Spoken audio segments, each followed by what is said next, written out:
cake in a bowl. Break up and crumble the sponge cake. Pour the condensed milk over the crumbled cake.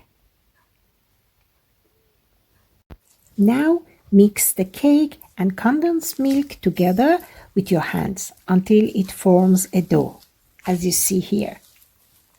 Perfect.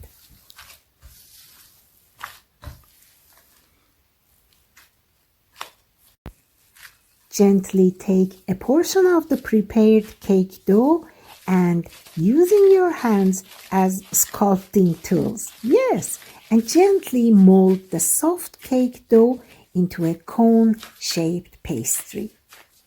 That's it. Perfect. I made 3 cone-shaped cakes with this dough.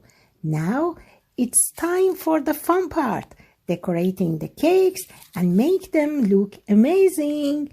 I decorated cakes with corn flakes and banana flakes, but you are free to decorate the cake with whatever you want and you like.